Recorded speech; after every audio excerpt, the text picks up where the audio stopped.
Hovorí sa, že kritické situácie preverujú vzťahy. Aj my, spotrebitelia, hodnotíme tých, ktorí nám poskytujú rôzne služby podľa toho, ako sa k nám správajú, keď sa nám niečo nepáči, keď napríklad niečo reklamujeme. Nuž, a keď to niečo je dovolenka v ďalekej cudzine, ide naozaj o dokonalú previerku vzťahov i charakterov. Po príchode do hotela Klub Titan sme boli zhrození, pretože tohoto nebol. Bol to rezort, kde boli chatky. Ak som si vybral kvalitný hotel podľa katalógu, tak asi by som neakceptoval, aby som býval niekde v apartmánoch alebo v bungalovoch, ktoré nie sú na úrovni toho hotela.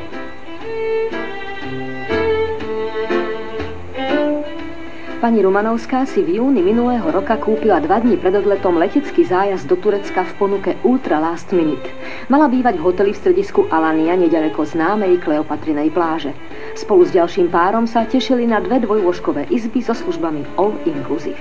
Po príchode vlastne na letisko nám pani delegátka s úsmevom na tvári oznámila, že u nás nastala zmena, na čo sme samozrejme zostali úplne prekvapení. Dala nám do ruky papier, že teda zmena Klub Titan, kde sme sa teda dožadovali informácie, kde sa daný hotel nachádza. Na tieto otázky nám odpovedať nevedela. A to bolo len prvé prekvapenie. Druhé prišlo v zápätí. Delegátka odviezla klientov 16 kilometrov za letovisko Alania. 16 kilometrov v rámci metropolie je nič. My predávame hotel v danej lokalite.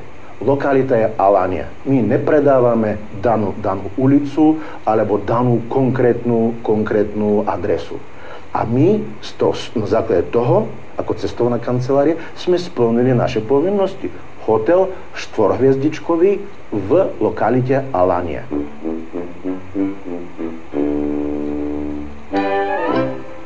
Zákon do takých detailov nejde, ale malo by to byť tam, kde bola zmluva podpísaná.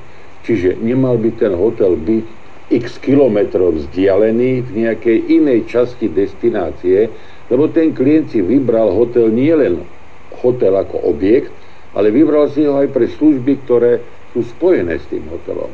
Tento argument je veľmi pochybný, lebo 16 kilometrov vzdialené stredisko od strediska, ktoré bolo prislúbené, je dosť podstatná vzdialenosť na to, aby súd podľa mňa zobral túto argumentáciu cestovnej kancelárie. Na rade je ale tretie prekvapenie čakajúce na klientov na konci 16. kilometra v podobe náhradného ubytovania. Pretože tohoto nebol, bol to rezort, kde boli chatky, kde keď sme sa išli teda pozrieť do izby, čo sme teda aj nafotili, tak to bola jedna veľká katastrofa. To náhradné ubytovanie, ktoré bolo poskytnuté, poskytuje vyšší kvality služieb. V čom?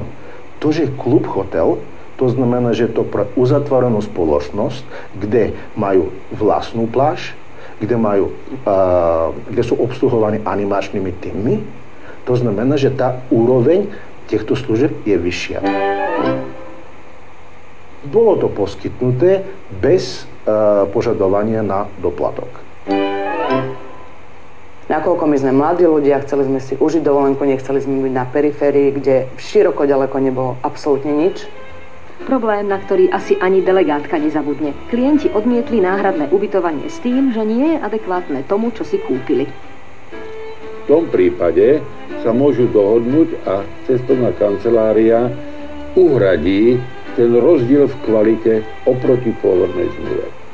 Druhá varianta je, ktorá je nepriaznivá pre obidve strany, že kancelária ponúkne klientovi rovnocennú náhradu podľa jej názoru, ale klient není toho názoru, že to je rovnocenné a odmietne túto ponuku akceptovať.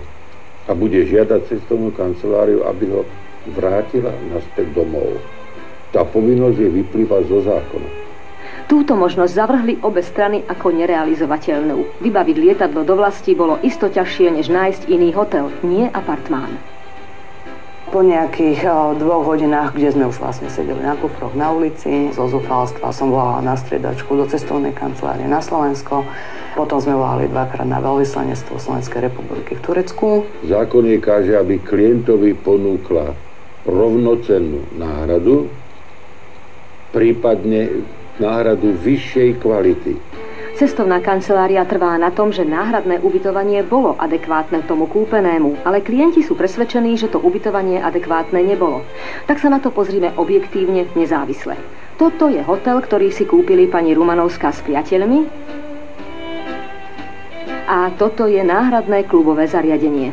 Aj keď to bolo 4-hviezdičkový hotel tiež a absolútne zodpovída všeobecným podmienkam cestovnej kancelárie, samozrejme, že má právo, aby sa ubytoval niekde inde. Bola mu povedaná cena, on s tým súhlasil a dobrovoľne zaplatil. A opäť čosi, čo klientka vníma inak. Význam slovka dobrovoľne.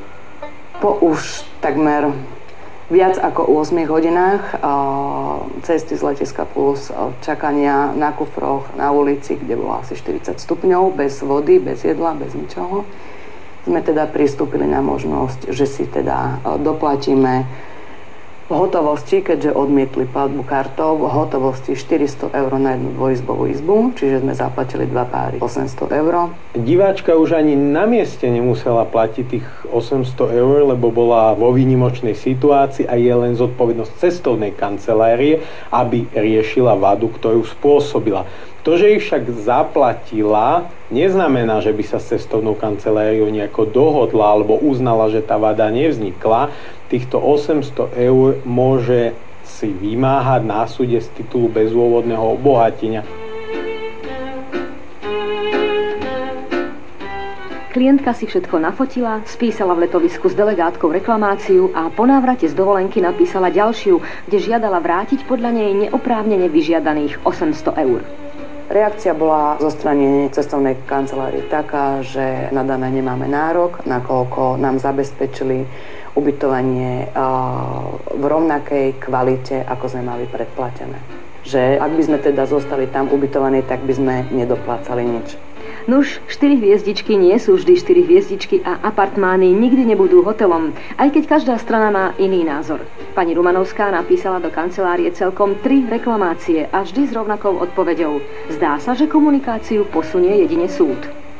Je viacero vád, ktoré sa môžu vyskytnúť popri sebe v rámci zájazdu. Môže to byť znížená kvalita ubytovania, úplne odlišná poloha ubytovania, môže to byť úplne odlišná kvalita pláže, môže žalovať nejakú ušlú radosť z dovolenky.